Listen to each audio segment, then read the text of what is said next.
India के अंदर जो है वो यूएई और सऊदी अरेबिया बहुत बड़ी बड़ी इन्वेस्टमेंट्स कर रहे हैं, पाकिस्तान के अंदर नहीं कर रहे। और मैं तो यहाँ तक कहूँगा कि पाकिस्तान को जो बलूचिस्तान के हवाले से खतरात हैं, उसके अंदर कुछ हिस्सा जो है वो ईरान का यकीनन है। ईरान तो अपनी साइड पर बहुत मार रहा है लोगों को, जैसे कि आपने खुद कहा, सख्ती कर रहा है, और बलोच नेशनलिस्ट जो हैं वो सिर्फ पाकिस्तान में तो नहीं बनाना चाहते, वो ईरान में भी बनाना चाहते हैं। So basically Iran and Pakistan actually have एक इंटरेस्ट है, जॉइंट इंटरेस्ट है, जिसके ऊपर वो इकट्ठे हो सकते हैं। I believe that there could be some elements जो कि यूएई के अंदर बैठकर भी बीएलए के हवाले से काम कर रहे हैं। Don't you think? नहीं नहीं, बिल्कुल है। देखिए, वो तो अब आपको किन किन मुल्कों के नाम बताएं वो तो बहुत क्लोज ममालिक जो हैं वो भी और गवादर ने जाहिर है सबको छेड़ दिया है, जिन जिन का इंटरेस्ट हो सकता है। अब ज्यादा खुल के बात तो नहीं हो सकती है, तो वो तो, लेकिन हम वो सारे जानते हैं। देखिए, हमारी खारजा ऑफिस में जो है मुल्क के बेहतरीन दिमाग जो सीएसएस पे टॉप मोस्ट पोजीशन जाते हैं वही होते हैं ना, तो वो कुछ बैठ के एनालाइज करते हैं और उसके बाद पॉलिसी बनाते हैं ना, तो वो सबको मालूम है। और इसी वजह से हम कभी भी मतलब जो है उनको हमने कभी कुछ अभी भी, खैर, हमने ईरान को सरकारी तौर पे तो कुछ भी नहीं कहा ना इस पे, ये तो सिर्फ प्राइवेट तौर पे या माशरती तौर पर ये जज्बात है ना। और ये खैर 1-2 दिन में ठंडे हो जाएंगे, ये भी लोगों को जिस तरह टाइम अभी भूल जाता है, और बिल्कुल उसके बाद जो है सिर्फ बात यह है कि ईरान को मतलब अपनी एक तहजीबी वो जो पस मंजर है उसका कुछ हया रखनी चाहिए थी। मैं आपसे एक बात करूं, अगर आप बुरा ना माने, तो मुझे ऐसा लगता है कि you still have some suspicions regarding Iran. आप जरा खुल के बात नहीं कर रहे। दरअसल खुल के अभी नहीं ना बात हो सकती है, कोई बात नहीं, हम तो मीडिया में बात कर रहे हैं। मीडिया तो फिर अवाम देखती है, फिर अवाम फिर माशाल्लाह जिस तरह इंटरप्रेट करते हैं उसको, फिर भी वो एक ओपन डिस्कशन होगी तो फिर ही अवाम के अंदर भी वो हमें सही रास्ते पर, सही मकाम पर पहुंचने के लिए डिस्कशन इशारे दे देता हूँ। चलिए, इशारे दे देता हूँ। 65 की जंग हुई थी, तो इंडोनेशिया ने अपने टैंक्स भेज दिए थे, इंडोनेशिया ने अपनी सिपाह भी चला दी थी, वो चलते चलते खैर देर हो गई, लेकिन उनके टैंक्स तो पहुंच गए थे, उससे पहले ही असला उनका पहुंच गया था। इंडोनेशिया कहाँ है? बैद, मतलब कहाँ, मतलब फार फार फार। और भी ममालिक थे जिन्होंने मतलब हमारी मुल्क हमायत की थी। ईरान ने क्या किया था? कुछ भी नहीं किया था। 71 की जंग हुई थी, इसी तरह कुछ ममालिक बड़े दूर दूर से आए और बड़ा कुछ किया उन्होंने। ईरान ने क्या किया था? कुछ भी नहीं किया था। तो ये 2 मिसालें जो है ना, ये काफी हैं मेरा ख्याल है बताने के लिए कि जब हम पे, अच्छा, अभी जो ये वक्त आया था, ये जंग जब हुई थी, तो आप कह रहे हैं कि वो गए हैं और ईरान का शुक्रिया भी अदा किया है, वो कुछ होगा, लेकिन प्रैक्टिकली तो कुछ भी नहीं था। हालांकि मुस्लिम ब्रदर हैं, 2 ही इस्लामिक रिपब्लिक ऑफ मतलब ममालिक हैं दुनिया में, एक ईरान है और पाकिस्तान है। हमसाये भी हैं, हमारा मतलब बरादराना ताल्लुक भी है, तहजीबी भी मतलब कह सकते हैं, हम माशरती भी कह सकते हैं। तो उसके बावजूद ये सर्द मोहरी जो है ईरान की तरफ से, ये क्यों है? ये क्यों? मुझे तो जो इसका रीजन समझ आता है वो जाह वाला है, और वो हमें थोड़ा सा कमतर समझते हैं। ये तो देखिए बिल्कुल पॉसिबल है, लेकिन eight the same time let's not forget कि हमने उनके साथ एक ईरान पाकिस्तान गैस पाइपलाइन बनाने का फैसला किया था, जिसके बाद उनके ऊपर सैंक्शंस लगी और हमने उसको दरमियान में छोड़ दिया। उनका अरबों डॉलर वहां पर लगा हुआ है।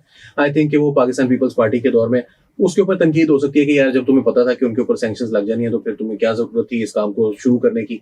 लेकिन एक करीबी ताल्लुक बनाने की कोशिश की गई है और फिर we did not go through with that. ठीक है, हमने उसको दरमियान में छोड़ दिया। दूसरी बात यह है कि जाहिर है ईरान जो है वो चीन के साथ भी अपना जो ताल्लुक देखता है वो चाबहार के हवाले से देखता था, पाकिस्तान उसको गवादर के हवाले से देखने लग गया, तो एक मुखासमत भी है। जाहिर सी बात है, सिबलिंग राइवलरी एक होती है ना, कि दोनों बहन भाई हैं तो फिर ये भाई हैं, तो वो आपस में जरा एक थोड़े से जेलसी का उनसर भी होता है। आई थिंक कि सबसे बड़ा जो रीजन है वो ये है कि इंडिया के हवाले से स्पेशली मैं कह रहा हूँ कि ईरान ने हमेशा से ये ख्वाहिश रखी है फ्रॉम 1989 ऑनवर्ड्स एटलीस्ट, खोमेनी साहब के मरने के बाद से, कि वेस्ट का जो एक फाइनेंशियल सिस्टम है उस तक उसका एक्सेस वापस दोबारा से है। इसी वजह से उन्होंने 2003 में अपने न्यूक्लियर जो प्रोग्राम था उसको रोल बैक किया। इसी वजह से उन्होंने 2015 में डील साइन की। इसी वजह से वो 2025 में भी डील साइन करने के लिए तैयार थे। India is the only outlet, क्योंकि वेस्ट में उनकी कोई बात नहीं सुनता, ना अमेरिका सुनता है ना यूरोप सुनता है। रशिया उनके साथ है या चीन उनके साथ है, वो उनसे लड़े बैठे हैं, तो वो एक अलग कैंप में है। तो उस कैंप के साथ ताल्लुकात पैदा करने के लिए या उसवार करने के लिए या नॉर्मलाइज करने के लिए there is only one country that can help them, क्योंकि इंडिया का बहरहाल let's not downplay their influence in the west, जो उनके साथ भी एक रोमांस है नेहरू के साथ, गांधी जी के साथ और कांग्रेस की एंटी इंपीरियल स्ट्रगल के साथ वेस्ट के अंदर एक रोमांस रहा है। ईरान थिंक्स कि ये हमारा एक आउटलेट है। बिसाइड्स 2019 में या 18 में मुझे याद है डोनाल्ड ट्रंप ने पिछले टेन्योर के अंदर जब ईरान के ऊपर पाबंदियां लगाई तो उसने सिर्फ एक मुल्क को ये इजाजत दी कि वो ईरान के से तेल खरीदता रहे, और वो इंडिया था स्पेशली।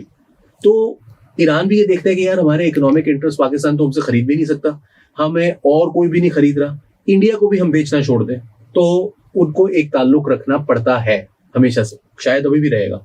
जिस तरह पाकिस्तान चीन और अमेरिका के दरमियान बैलेंस करता रहता है, पाकिस्तान कहता है कि जी चीन से हमारा असला आ रहा है लेकिन अमेरिका से हमें पैसे आ रहे हैं, तो दोनों तरफ से हमें जो है वो, क्योंकि हम अभी तक वेस्टर्न फाइनेंशियल सिस्टम के साथ पूरी तरह से लिंक्ड है, क्योंकि हमारा वर्ल्ड बैंक से आना है, IMF से आना है, हम उनके साथ ताल्लुकात रखते हैं। So in this scenario we cannot really be saying कि हमारा तो कोई कसूर ही नहीं था, या ईरान तो है ही सिर्फ क्या कहते हैं मुतासिब, इस वजह से उनका जो है वो पाकिस्तान के साथ एक दुश्मनी है।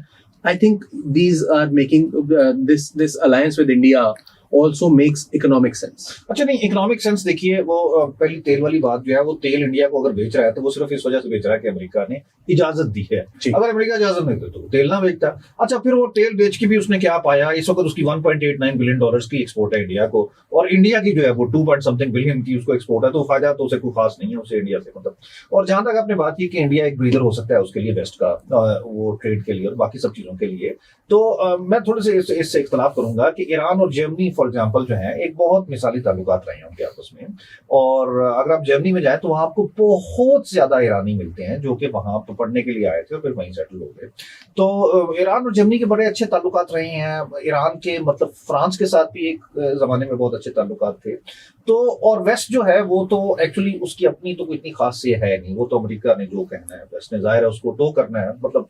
और इस वॉर के बाद, यूक्रेन वॉर के बाद, तो वो बिल्कुल ही अभी कुछ नहीं कह सकते। तो बेसिकली जो मसला है वो तो सिर्फ अमेरिका बहादुर का है। तो अमेरिका बहादुर से जिस दिन उसने ताल्लुकात ठीक कर लिए, उस दिन उसे ना इंडिया की जरूरत रहेगी ना किसी और की जरूरत रहेगी। लेकिन तो बजाय इंडिया के वो अगर अमेरिका से अपने ताल्लुकात बेहतर करे ना तो वो ज्यादा बेहतर होगा। लेकिन अमेरिका तो सुन नहीं रहा ना, इसी वजह से वो यूरोप के जरिए वो कम्युनिकेट। लेकिन आपने देखा कि फ्रांस के, आपने कहा ताल्लुकात बड़े अच्छे हैं, तो आपने फ्रांस के सदर की हरकत देखी अभी कुछ दिनों पहले, जब जंग के दौरान उन्होंने रफाल की तस्वीर लगाई और उन्होंने कहा कि रफाल यूरोप इज कॉलिंग, तो वो ईरान के ऊपर जो है वो जहाज लेकर चढ़ने लगे थे।